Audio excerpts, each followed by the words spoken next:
morning and welcome to another Tech Tip Thursday. I'm here with Branching Minds for you. So let's talk a little bit about tiering students. So on the manager level, it automatically is going to tier for math and reading if those screeners are in and set with the tiers. So I'm going to assume those are already done. I want to talk a little bit about the other tiers, especially the social, emotional, and behavioral health, because I know we're going to use that a lot.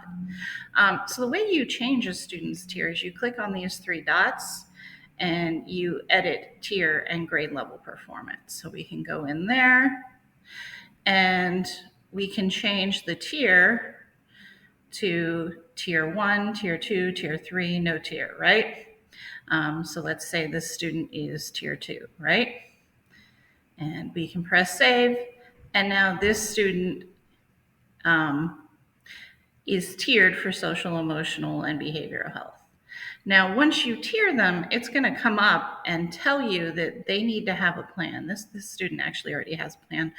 By the way, just so you know, I'm in the demo account, which is really nice because you can go in and explore and try things without messing up your data, right? So there are 4,069 I said that totally wrong. 4,696 students in here.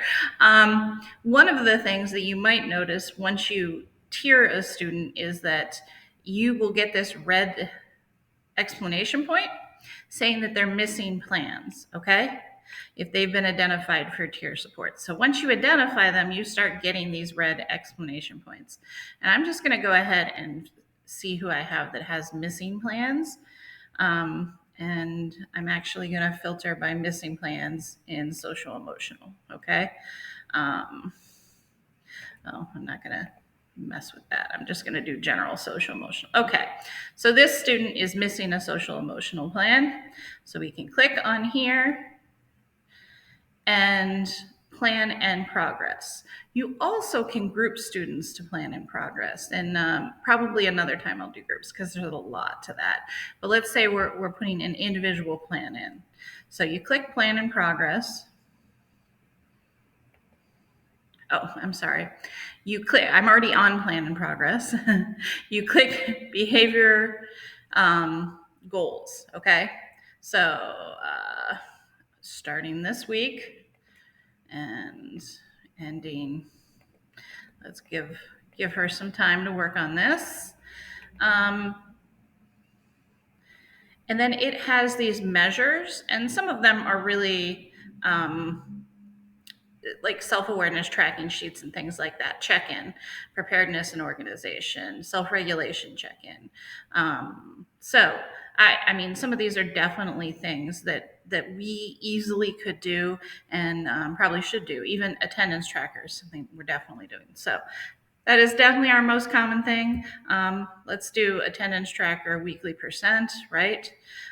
Students will attend school, let's say 75% of the time. You're really optimistic, right?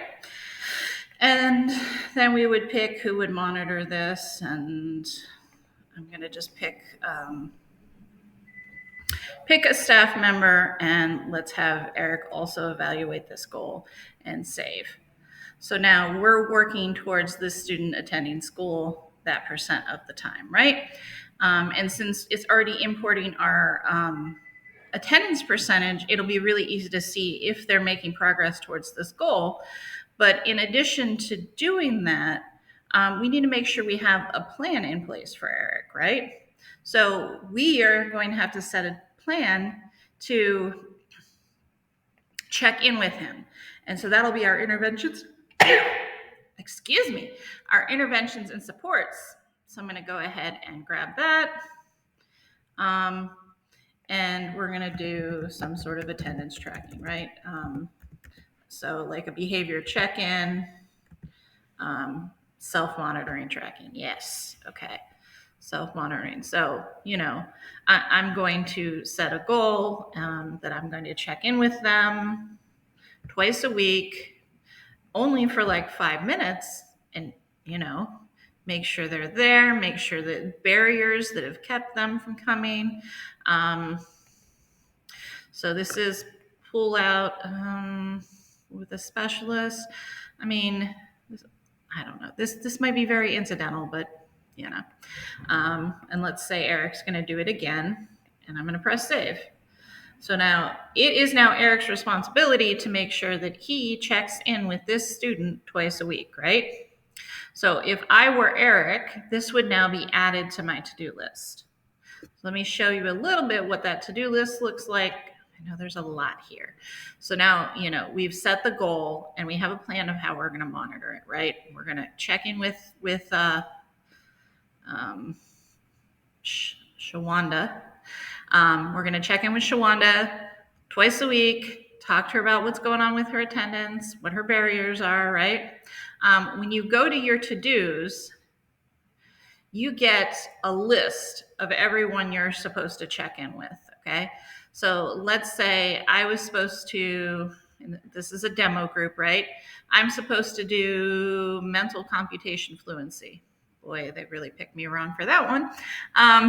If you've done it, you can just simply record it and check mark it and record the score. These things that are they're supposed to do so much time per week, right? It automatically fills in 2 times per week for 20 minutes. So if I had my other student that was once a week or twice a week for 5 minutes, and I did check in on them, I could just check this check mark and say I checked in on them, right? You can also do a whole group. So if you have them as groups, I'm trying to see if there's any in here as a group. So we have this group, right? I can mark them all as done, right? I can also put a note in for why. So I could say, a note in for all, say, I could say, we talked about healthy physical activities to help deal with stress, right? I could put that in. I could also say something like Thanksgiving break. We were out 2 days, so I only checked in with them for 5 minutes, right? Because we had a short week, okay? So you can put in a note here for all of them. You can also put in notes for individuals right here. So I can add a note for an individual if an individual is having a struggle, but I can just mark all is done. So at the end of the week, you can go in and mark all is done. Here's the thing. I know most likely at least half of my groups are usually absent. So given the student population that we work with, a lot of times I have to go in each individual one, mark this person absent, and then, this person left early, so I work with this person, and this person I actually got to work with, and then I put in my data. So it is a bit of time to manage that to-do list, and what you have is your weekly to-dos. But I hope this will help you putting plans into place and starting to tier students and really use Branching Minds to make sure our students are getting the support they need and documenting the support they need. Have a great week and happy Thanksgiving next week. I won't be with you on Thursday next week because I'll be enjoying some turkey, and I hope you all have a great and grateful break. Thanks.